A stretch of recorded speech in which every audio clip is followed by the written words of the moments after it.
tetapi tentang hati yang melekat. Amin. Tapi pertanyaannya, melekat kepada apa? Kepada Tuhan Yesus. Amin. Jangan bangun tidur, begitu bangun tidur buka mata hatinya melekat, ingat, waduh, toko saya bagaimana hari ini, berapa penghasilan, atau yang lain-lain banyak hal perkara. Tetapi marilah kita memiliki hati yang melekat kepada Tuhan. Begitu bangun tidur, ingat Tuhan. Ada tindakan berikutnya, kita datang kepada Tuhan untuk berdoa, memuji, menyembah, bahkan baca dan renungkan firman Tuhan. Amin.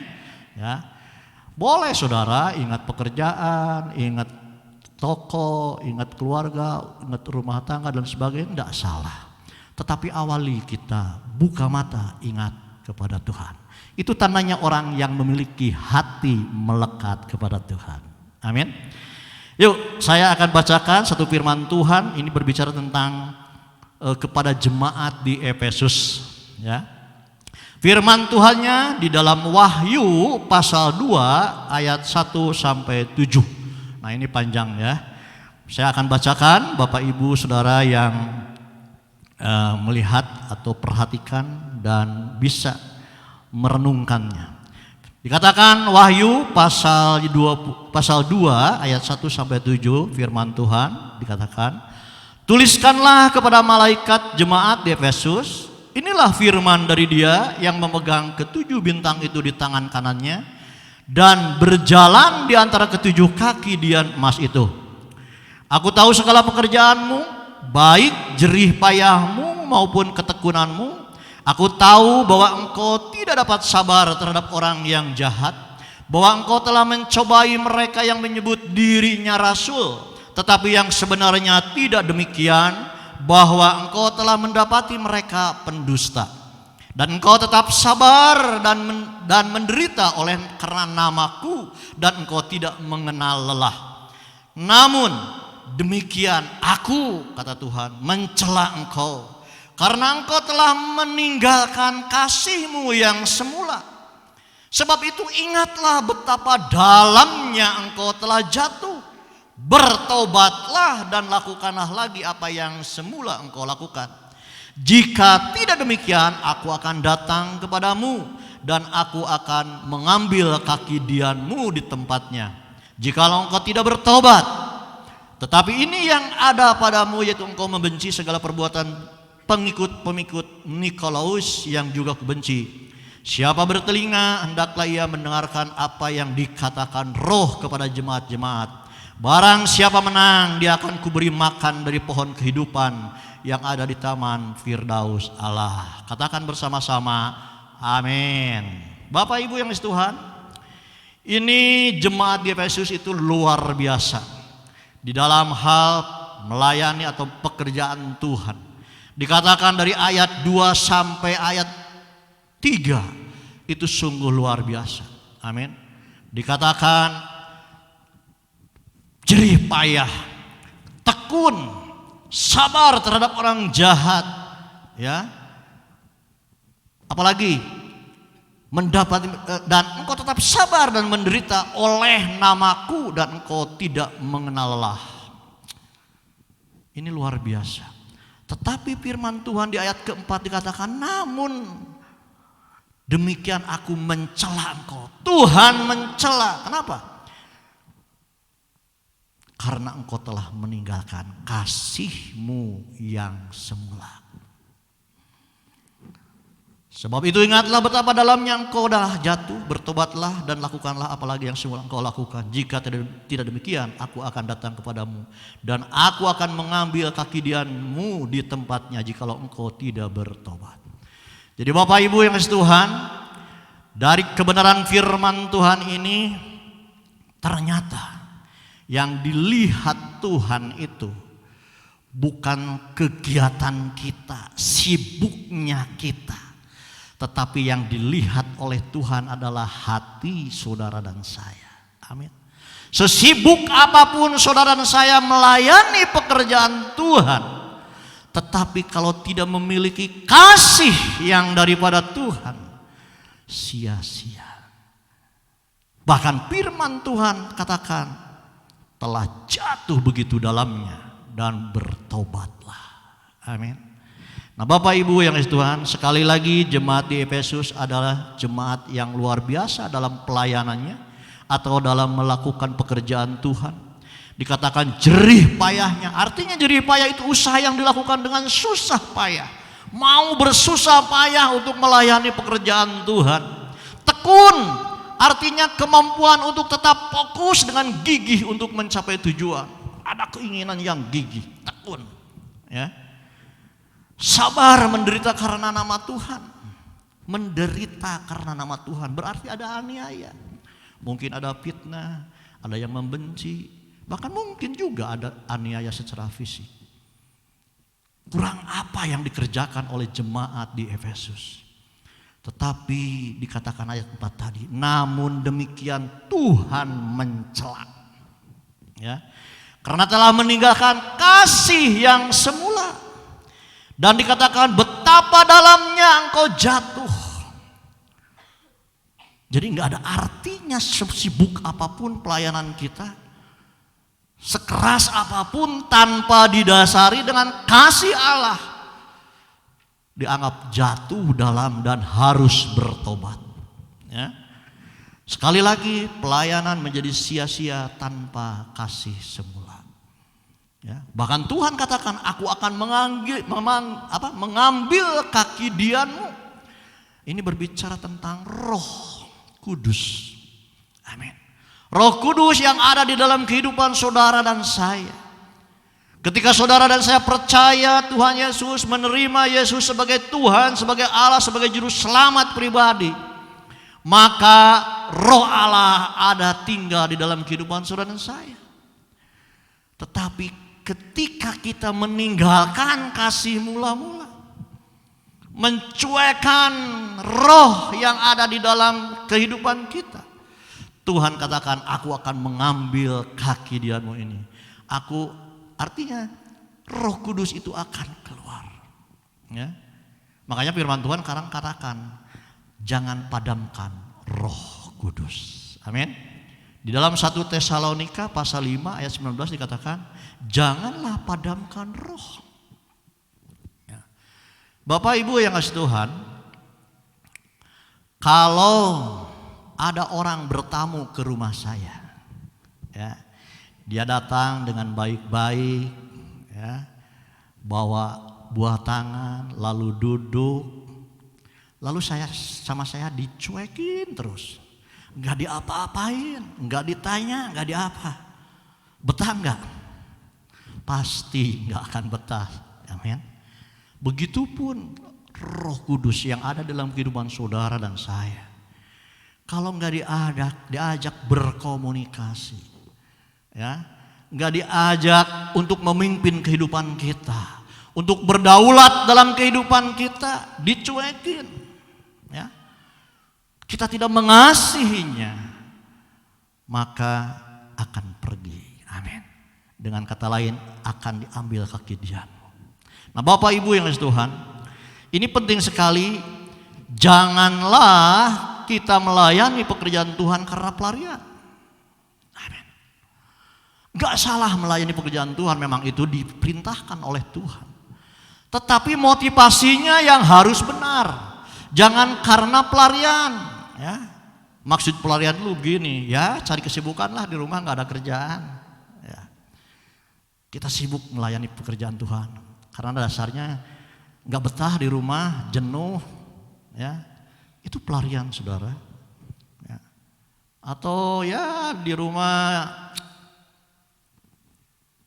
ribut aja, mendingan juga ke gereja lah melayani pekerjaan Tuhan. Amin. Ya. Justru itu salah saudara. Melayani pekerjaan Tuhan dengan keadaan di rumah tangga yang berantakan bukan menjadi kemuliaan tetapi menjadi batu sandungan. Amin. Apalagi dengan tetangga, dengan yang lain dan lain sebagainya. Perbaiki mulai dari paling dasar rumah tangga, keluarga, baru dengan tetangga bisa melayani menjadi kemuliaan, tidak akan menjadi batu sandungan. Amin. Itu penting sekali Bapak Ibu Tuhan. Ya, Tapi pelayanan juga jangan karena ingin mencari pujian. Karena firman Tuhan katakan pujian itu adalah haknya Allah. Ya. Supaya dihormati, supaya dipuji, hati-hati. Itu namanya pelayanan pelarian. Ya. Tetapi melayani pekerjaan Tuhan itu harus didasari karena mengasihi Tuhan. Ya. Baik tampil di atas mimbar sebagai pembicara, sebagai WL, sebagai singer, tim musik, atau sebagai diaken, diakones, dan pelayanan apapun yang kita lakukan. Ingat, dasari kasih adalah dasarnya. Nah Bapak Ibu yang kasih Tuhan, begitu sangat pentingnya kasih semula. Tapi pertanyaannya apakah kasih semula itu? Nah Bapak Ibu yang kasih Tuhan, ya, kasih semula itu adalah kasih yang hatinya melekat kepada Tuhan. Amin. Yang melekat itu kalau diumpamakan Bapak Ibu yang kasih Tuhan, kalau yang melekat itu diumpamakan perangko nempel di amplop ya, melekat. Nah, kalau suatu saat sudah melekat begitu sempurnanya, lalu dicabut, pasti ada yang rusak. Amin. Atau melekat itu kalau diumpamakan pohon seperti pokok dan ranting. Ketika dipisahkan, pasti ranting itu mati. Begitupun saudara saya harus punya hati yang melekat kepada Tuhan supaya kita tetap hidup di dalam Tuhan. Amin. Rohnya hidup di dalam Tuhan. Ketika hati kita tidak melekat kepada Tuhan, maka kita mati secara rohani. Itulah kasih semula itu, hati yang melekat kepada Tuhan. Ya. Nah Bapak Ibu yang kasih Tuhan, contoh kasih semula itu seperti cinta pertama. Ya. Hubungan laki dengan perempuan cinta pertama, tapi cinta pertama yang totalitas. Orang yang cinta pertama totalitas, saudara, lagi duduk ingat kekasihnya. Lagi makan ingat kekasihnya. Lagi jalan, bahkan tidur pun mimpi tentang kekasih. Amin. Ya. Begitu saudara saya, harus hati itu terpaut selalu kepada Tuhan sebagai kekasih jiwa kita. Dimanapun situasi kondisi kita berada. Sedang duduk pun ingat Tuhan, sedang jalan ingat Tuhan, sedang makan ingat Tuhan. Bahkan dehem pun, haleluya. Ya. Itulah hati yang melekat kepada Tuhan. Tuhan Yesus adalah kekasih jiwa kita. Amin. Berikan tepuk tangan bagi Tuhan. Sekali lagi, miliki hati yang melekat kepada Tuhan, ya. Yang melekat itu kalau terputus maka salah satunya akan mati. Saya umpamakan seperti pohon. Ya, kalau ranting terputus dari pokok, pasti ranting itu mati. Saudara dan saya kalau hatinya tidak terpaut kepada Tuhan, sekalipun KTP-nya Kristen, mati secara rohani. Amin. Miliki hati yang selalu ingat akan Tuhan, terpaut kepada Tuhan, melekat kepada Tuhan. Firman Tuhan akan jelaskan di dalam Injil Yohanes 15 ayat 1-8. Firman Tuhan begini. Akulah pokok anggur yang benar dan Bapakkulah pengusahanya. Setiap ranting padaku yang tidak berbuah dipotongnya, dan setiap ranting yang berbuah dibersihkannya supaya ia lebih banyak berbuah. Kamu memang sudah bersih karena firman yang telah kukatakan kepadamu. Tinggallah di dalam aku dan aku dalam kamu. Sama seperti ranting tidak dapat berbuah dari dirinya sendiri kalau ia tidak tinggal pada pokok anggur. Demikian juga kamu tidak berbuah jika kamu tidak tinggal di dalam aku. Akulah pokok anggur, kata Tuhan Yesus, dan kamulah ranting-rantingnya. Barang siapa tinggal di dalam aku dan aku di dalam dia, ia berbuah banyak, sebab di luar aku kamu tidak dapat berbuat apa-apa. Barang siapa tidak tinggal di dalam aku, ia dibuang keluar seperti ranting dan menjadi kering, kemudian dikumpulkan orang dan dicampakkan ke dalam api, lalu dibakar. Ayat 7. Jikalau kamu tinggal di dalam aku dan firmanku tinggal di dalam kamu, mintalah apa saja yang kamu kehendaki dan kamu akan menerimanya. Dalam hal inilah Bapakku dipermuliakan, yaitu jika kamu berbuah banyak, dan dengan demikian kamu adalah murid-muridku. Amin. Itulah gambaran melekat seperti ranting kepada pokok anggur. Ketika lepas maka akan mati, bahkan dibakar, firman Tuhan katakan. Kalau lepas tidak akan berbuah, tidak akan bisa berbuat apa-apa. Tetapi ketika ranting itu melekat kepada pokok anggur, maka ranting itu akan menghasilkan buah. Amin. Bahkan kalau berbuahnya banyak, ayat 8 dikatakan, dalam hal inilah Bapakku dipermuliakan, yaitu jika kamu berbuah banyak, dan dengan demikian kamu adalah murid-muridku. Jadi Bapak, Ibu, Saudara yang kasih Tuhan, bukti saudara dan saya memiliki hati yang terpaut kepada Tuhan, memiliki hati yang melekat kepada Tuhan adalah buah. Berbuah. Gak bisa kita ngomong, wah saya itu intim dengan Tuhan, saya itu selalu berhubungan dengan Tuhan, saya itu karib dengan Tuhan, tapi realita kehidupannya tidak ada buah-buah roh. Amin. Apa itu buah-buah roh? Ya. Kasih, sukacita, damai sejahtera, kesabaran, kemurahan, kebaikan, kesetiaan, kelemah lembutan, penguasaan diri. Itu adalah buah roh.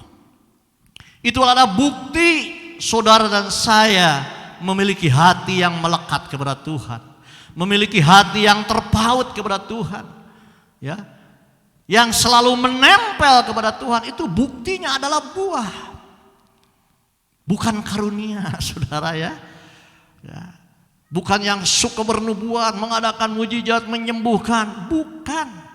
Kalau lihat gambaran firman Tuhan ini dari Yohanes 15 ayat 1 sampai 8, bukti orang yang melekat, yang menempel ranting kepada pokok adalah buah. Amin. Buah. Jadi saudara, saya harus memiliki buah-buah kehidupan ini, ya, miliki buah roh.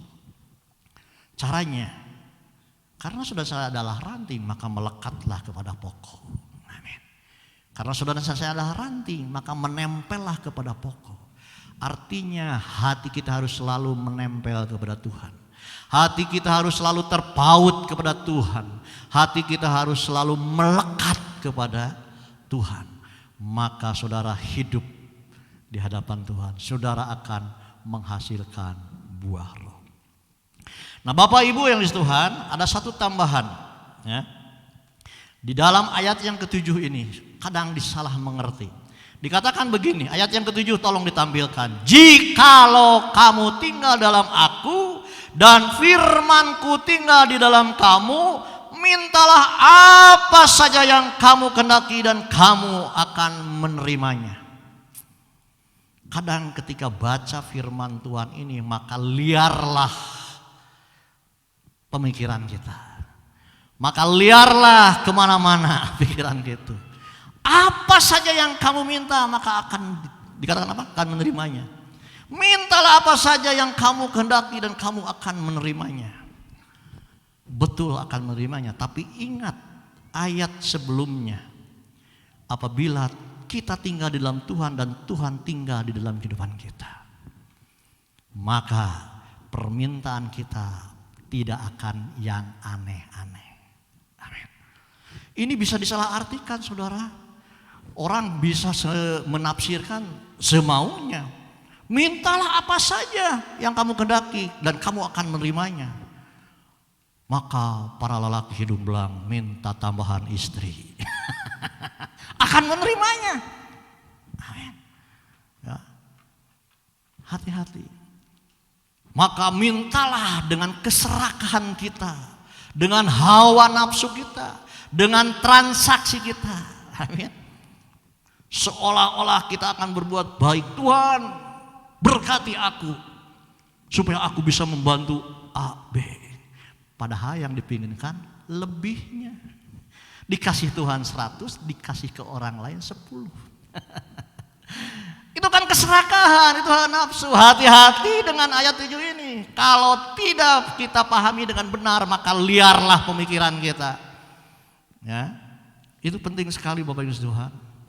Nah, Ini sangat digunakan oleh pengajar-pengajar Injil kemakmuran. Ya. Minta apa saja. Kamu harus kaya, kamu harus punya ini, banyak ini. Kan Tuhan sudah katakan. Tetapi saudara dan saya harus mengerti, kalau Tuhan ada dalam kehidupan kita dan kita ada dalam Tuhan, pasti permintaan kita sesuai dengan kehendak Tuhan. Pasti permintaan kita menjadi kemuliaan bagi nama Tuhan. Amin. Ada firman Tuhan di dalam Yakobus pasal 4 ayat 3, ya. Tolong tampilkan Yakobus pasal 4 ayat yang ketiga. Atau kamu berdoa juga, atau kamu meminta juga, tetapi kamu tidak menerima apa-apa karena kamu salah berdoa. Apa salahnya? Sebab yang kamu minta itu hendak kamu habiskan untuk memuaskan hawa nafsumu. Amin. Bapak Ibu yang dikasihi Tuhan, kadang sepertinya kita ketika berdoa memohon kepada Tuhan sepertinya rohani.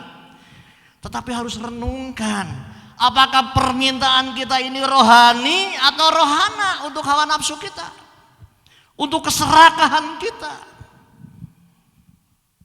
Kalau untuk hawa nafsu kita, jangan harap Tuhan mengizinkan. Amin. Hati-hati dengan ayat 7 ini. Bapak Ibu yang dikasihi Tuhan, itu penting sekali ya. Saya ajarkan untuk saudara dan untuk saya juga ya. Karena sekarang banyak pengajaran-pengajaran yang ya teologi kemakmuran, semua diukur dengan materi, saudara. Kalau semua diukur dengan materi, gagal kita, saudara. Karena banyak orang yang tidak percaya Tuhan Yesus lebih kaya dari kita, banyak.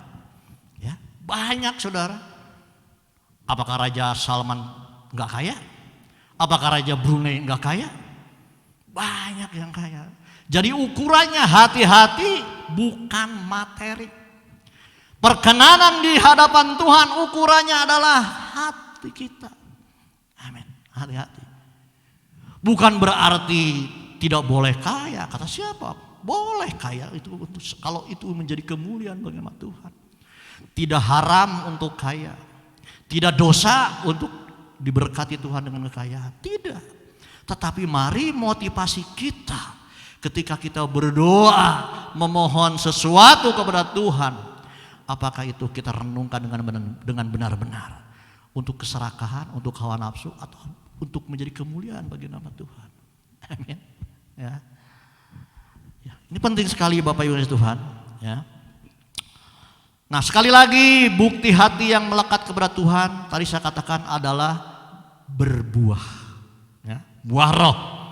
Ada kasih, ada sukacita, ada damai sejahtera, ada kesabaran, kemurahan, kebaikan, kesetiaan, kelemah lembutan, ada penguasaan diri. Itulah bukti orang yang melekat hatinya kepada Tuhan. Ya.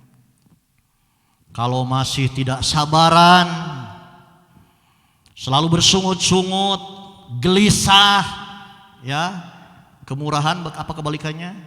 Pelit.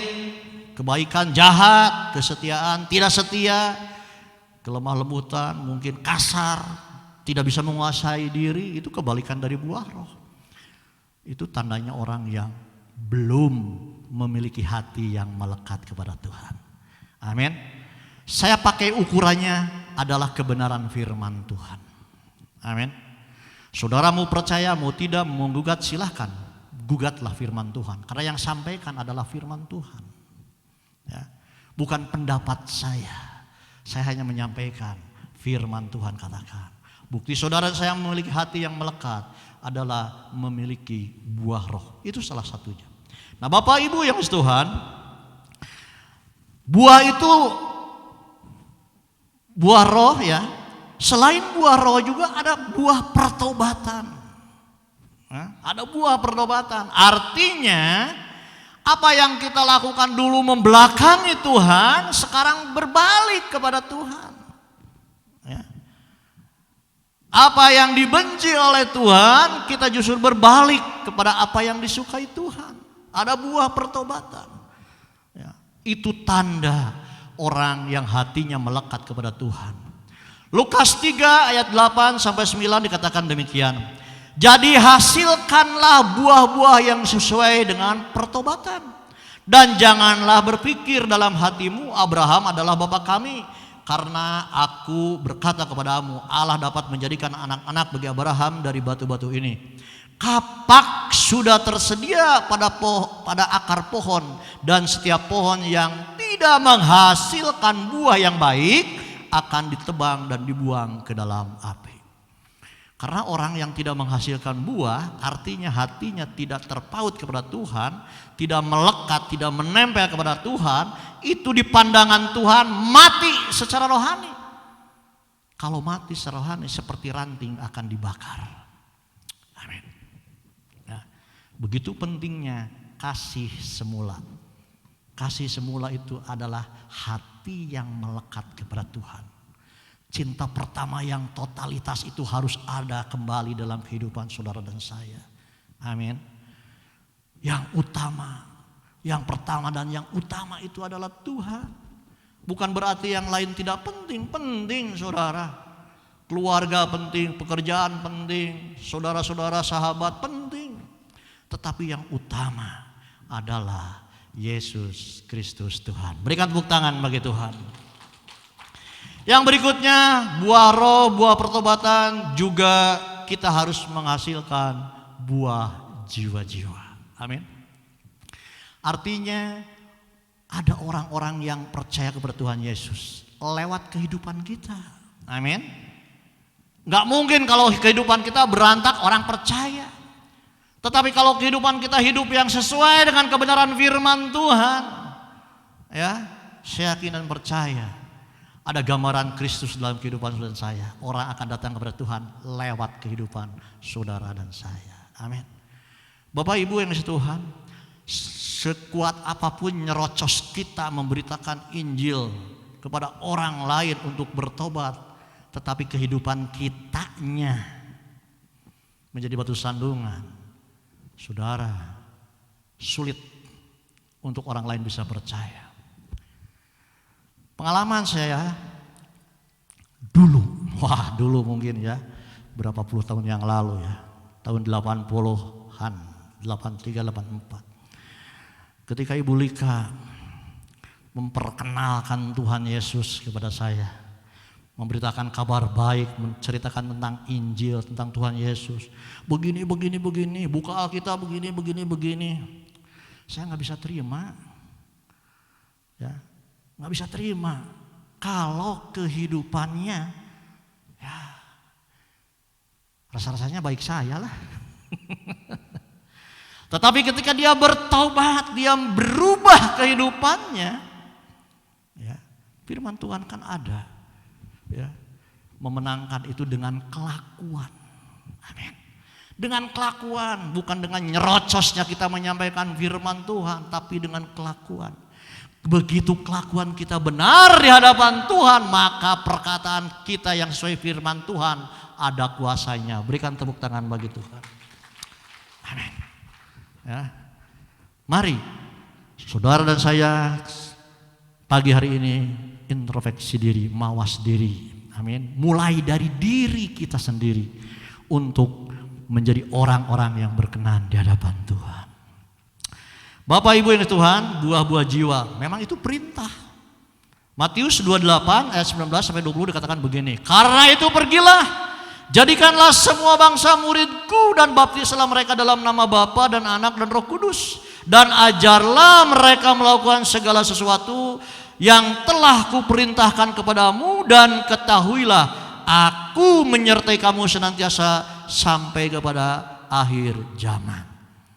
Kita diperintahkan untuk menyampaikan kebenaran firman Tuhan, untuk menyampaikan kabar sukacita, untuk menyampaikan tentang Yesus Kristus sebagai Allah Juru Selamat pribadi dalam kehidupan kita. Amin.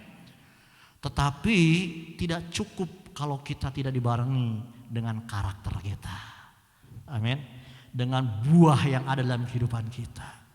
Malah kita jadi batu sandungan. Nanti jawabannya yang kita injili, nyerocos aja firman Tuhan. Kamu aja hidupnya begitu. Di rumah tangganya perang selalu, dengan tetangga tidak baik, ya. Bekerjanya tips sanu, tipu sana, tipu sini umpamanya. Mana mungkin orang bisa percaya. Amin. Tetapi kalau diawali dengan hati kita yang benar, hidup kita berkenan di hadapan Tuhan, maka firman Tuhan yang dikeluarkan dari mulut saudara dan saya ada kuasa daripada Tuhan. Bisa orang percaya lewat kehidupan saudara dan saya. Amin. Beritakan Injil, kabar baik kepada Tuhan Yesus. Dalam hidup kita juga harus ada Tuhan Yesus. Jadi orang percaya lewat kehidupan kita yang ada Tuhannya. Bapak Ibu yang Tuhan, ya, Tuhan itu mencari buah di dalam kehidupan saudara dan saya. Amin. Mencari buah, enggak mencari karunia yang dahsyat, yang gimana, yang wah, enggak saudara. Sekalipun itu penting, karunia untuk pelayanan penting. Tetapi yang dicari Tuhan buah, ya, buah kehidupan saudara dan saya. Yuk kita buka firman Tuhan di dalam Lukas, ya. Tuhan mencari buah dalam kehidupan orang percaya. Lukas 13 ayatnya yang ke-6 sampai 9. Lukas pasal 13 ayat 6 sampai 9. Lalu Yesus mengatakan perumpamaan ini. Seorang mempunyai pohon ara yang tumbuh di kebun anggurnya, dan ia datang untuk mencari buah pada pohon itu, tetapi ia tidak menemukannya. 7. Lalu ia berkata kepada pengurus kebun anggur itu, sudah 3 tahun aku datang mencari buah pada pohon ara ini dan aku tidak menemukannya. Tebanglah pohon ini. Untuk apa ia hidup di tanah ini dengan percuma? Jawab orang itu, Tuhan, biarkanlah dia tumbuh tahun ini lagi. Aku akan mencangkul tanah sekelilingnya dan memberi pupuk kepadanya. Mungkin tahun depan ia berbuah. Jika tidak, tebanglah. Pemilik kebun itu mencari buah. Bapa sebagai pemilik, Tuhan Yesus sebagai pokok anggur, saudara saya sebagai ranting. Maka Bapa mencari di ranting itu adalah buah. Ya. Sudah 3 tahun. Bapak Ibu jadi orang percaya sudah berapa tahun? Ada yang baru 3 tahun? Wah, kalau firman Tuhan ini 3 tahun sudah menghasilkan buah. Ya. Kalau enggak ditebang. Tapi puji Tuhan, kata pengurusnya, kasih waktu 1 tahun lagi. Jadi 4 tahun saudara. Kalau tidak, tebang. Jadi Bapak Ibu Tuhan yang sudah percaya Tuhan Yesus 4 tahun pasti berbuah. Amin. Berikan tepuk tangan bagi Tuhan. Kalau enggak ditebang nanti. Penting sekali berbuah. Amin. Ya. Bukan tidak penting karunia. Karunia penting. Bisa menyembuhkan, bisa bernubuat, bisa mengadakan mujizat. Tapi hamba Tuhan yang kemarin katakan jangan kecanduan mujizat ya. Sakit, dapat mujizat sembuh. Karena kecanduan ingin mujizat lagi, anak sakit lagi. Mujizat lagi, sembuh, sakit lagi. Jangan sampai seperti itu. Memiliki karunia tidak salah, tetapi harus dibarengi, didasari dengan buah roh. Ya, karena begini, kalau buah itu adalah proses, betul nggak? Ya, dari nanam jagung 1 biji sampai bertumbuh itu memerlukan waktu. Ya, ada prosesnya. Apalagi kalau pohon yang besar seperti duren atau mangga. Berapa tahun itu untuk bisa berbuah? Ada prosesnya yang begitu lama. Ya, walaupun firman Tuhan tadi katakan jatahnya 4 tahun, mungkin 4 tahun lama ya untuk bisa berbuah. Tapi Bapak Ibu dan Tuhan, karunia itu pemberian Allah. Ya, pemberian Allah. Itu kasih anugerah Allah. Suka-sukanya Tuhan mau ngasih kepada siapa. Ya. Kalau saudara punya karunia menyembuhkan, puji Tuhan, itu kasih anugerah pemberian Tuhan. Ya. Bukan hasil proses, itu pemberian Tuhan. Tetapi jangan salah, nabi-nabi palsu pun bisa bernubuat, nabi-nabi palsu pun bisa mengadakan karunia. Ya, dari mana? Dari iblis. Iblis memberikan kuasa. Ya. Yuk kita baca firman Tuhan di dalam Matius pasal 7 ayat 15 sampai 23. Dikatakan firman Tuhan Matius 7 ayat 15 sampai 23. Waspadalah terhadap nabi-nabi palsu, ya, yang datang kepadamu dengan menyamar seperti domba, tetapi sesungguhnya mereka adalah serigala yang buas. Kalau menyamar itu kan rapih. Menyamar itu apik, menyamar itu tidak terang-terangan. Bisa tampil seperti hamba Tuhan beneran, yang dari Tuhan. Tetapi mungkin kuasanya bukan dari Tuhan. Bisa menyembuhkan, bisa mengadakan mujizat, tetapi sumbernya bukan daripada Tuhan. Inilah yang namanya nabi palsu. Makanya jangan terlalu wah, ya men. Ya. Kita percaya saudara. Saya bukan tidak percaya mujizat, saya percaya mujizat. Keluarga saya banyak yang sembuh karena mujizat, termasuk ibu saya. Ya, udah stroke, udah lidahnya masuk ke dalam, jangankan makan, air setetes pun nggak bisa masuk.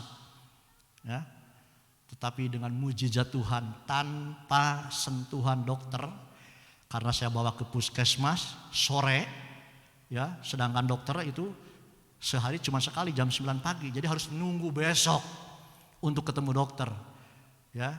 Jadi nunggu di situ. Lalu kita berkomunikasi, kita tuntun percaya Tuhan Yesus. Hari itu juga ketika datang perawat, dites tekanan darahnya dan sebagainya, normal, bisa minum, bisa makan. Berikan tepuk tangan bagi Tuhan. Itu saudara udah gak bisa ngomong, lidahnya udah masuk ke dalam. Jadi mujizat panjang percaya masih berlaku sampai saat ini, masih. Amin. Jangan tidak percaya kepada mujizat, percaya. Tetapi kita harus hati-hati. Nah, apakah orang yang mengadakan mujizat bagaimana buah kehidupannya? Yuk kita baca sekali lagi. Waspadalah terhadap nabi-nabi palsu yang datang kepadamu dengan menyamar seperti domba, tetapi sesungguhnya mereka adalah serigala yang buas. Dari buahnya lah kamu akan mengenal mereka. Dari apa? Buahnya. Dapatkah orang memetik anggur dari semak duri atau buah ara dari rumput duri? 17. Demikianlah setiap pohon yang baik menghasilkan buah yang baik, sedang pohon yang tidak baik menghasilkan buah yang tidak baik. Jadi lihat buahnya. Ya, kalau buahnya buah kebaikan, pohonnya baik. Lanjut. Dan setiap pohon yang tidak menghasilkan buah yang baik pasti ditebang dan dibuang ke dalam api. Jadi dari buahnya lah kamu akan mengenal mereka. 21. Bukan setiap orang yang berseru kepadaku Tuhan, Tuhan akan masuk ke dalam kerajaan sorga, melainkan dia yang melakukan kehendak Bapakku yang di sorga. Apa kehendak Bapakku? Dalam konteks ini kehendak Bapa, saudara dan saya berbuah yang baik. Berikan tepuk tangan bagi Tuhan. Itu tandanya hati yang melekat. Lanjut. 22. Pada hari terakhir banyak orang akan berseru kepadaku, Tuhan, Tuhan, bukankah kami bernubuat demi namamu dan mengusir setan demi namamu dan mengadakan banyak mujizat demi namamu juga? 23. Pada waktu itu aku, kata Tuhan, akan berterus terang kepada mereka dan berkata, aku tidak pernah mengenal kamu, nyahlah daripadaku kamu sekalian pembuat kejahatan. Kenapa diusir? Padahal sudah bernubuat, mengusir setan.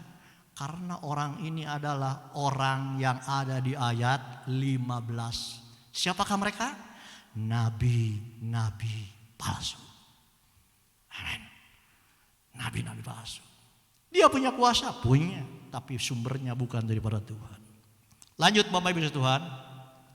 Sekali lagi Tuhan melihat kehidupan saudara dan saya. Itulah buah-buahnya. Tanda orang yang melekat hatinya kepada Tuhan. Nah Bapak Ibu yang Tuhan, ada berkat yang luar biasa untuk orang-orang yang memiliki hati melekat kepada Tuhan. Amin. Saya akan bacakan firman Tuhannya. Inilah berkat yang luar biasa kepada orang-orang yang hatinya melekat kepada Tuhan. Mazmur 91 ayat 1 sampai 16. Mazmur 91 ayat 1 sampai 16 dikatakan, orang yang duduk dalam lindungan yang maha tinggi dan bermalam dalam naungan yang maha kuasa akan berkata kepada Tuhan, tempat perlindunganku dan kubu pertahananku, Allahku yang kupercayai. Sungguh dialah yang akan melepaskan engkau dari jerat perangkap burung dan penyakit sampar yang busuk. Dengan kepak sayapnya ia akan menudungi engkau, di bawah sayapnya engkau akan berlindung. Kesetiaannya ialah perisai dan pagar tembok. Engkau tak usah takut terhadap kedahsyatan malam, terhadap panah yang terbang di waktu siang, terhadap penyakit sampar yang berjalan di dalam gelap, terhadap penyakit menular yang mengamuk di waktu petang. Walau 1.000 orang rebah di sisimu dan 10.000 di sebelah kananmu, tetapi itu tidak akan menimpamu. Engkau hanya menontonnya dengan matamu sendiri dan melihat pembalasan terhadap orang-orang fasik. Sebab Tuhan ialah tempat perlindunganmu yang maha tinggi, telah kau buat tempat perteduhanmu. Malapetaka tidak akan menimpa kamu dan tulah tidak akan mendekat kepada kemahmu. Sebab malaikat-malaikatnya akan diperintahkannya kepadamu untuk menjaga engkau di segala jalanmu. Mereka akan menatang engkau di atas tangannya supaya kakimu jangan terantuk kepada batu. Singa dan ular tedung akan kulangkahi, engkau akan menginjak anak singa dan ular naga. Kepada siapa? Kepada ayat 14 ini. Orang yang hatinya melekat kepada Tuhan. Yuk baca ayat 14, dikatakan, sungguh hatinya melekat kepadaku. Ya, itu ayat yang tadi dibaca, ya, perlindungan dari macam-macam, perlindungan Tuhan dari macam-macam serangan terjadi kepada orang yang di ayat 14 ini. Orang yang hatinya melekat kepada Tuhan, orang yang hatinya selalu terpaut kepada Tuhan, yang selalu menempel kepada Tuhan. Amin. Ini penting sekali. Yuk sekali lagi baca ayat 14. Sungguh hatinya melekat kepadaku, maka aku meluputkannya, aku akan membentenginya, sebab ia mengenal namaku. Orang yang hatinya melekat kepada Tuhan akan mengenal Tuhan. Amin. Bila ia berseru kepadaku, aku akan menjawab. Aku akan menyertai dia dalam kesesakan. Aku akan meluputkannya dan memuliakannya. Dengan panjang umur akan kukenyangkan dia dan akan kuperlihatkan kepadanya keselamatan daripadaku. Berikan tepuk tangan bagi Tuhan. Jadi Bapak Ibu yang kasih Tuhan, orang-orang yang hatinya melekat kepada Tuhan, ya, selain dibuktikan dengan buah-buah, buah roh, buah pertobatan, buah memenangkan jiwa-jiwa, juga ada perlindungan dari Tuhan. Amin. Diluputkan, dibentengi, mengenal Tuhan, doanya dijawab, dalam kesesakan disertai, hidupnya dimuliakan, ada keselamatan kekal dalam kehidupannya. Amin. Mari Bapak Ibu yang kasih Tuhan, saya undang pemimpin pujian dan tim musik. Mari kita miliki hati yang melekat kepada Tuhan. Amin.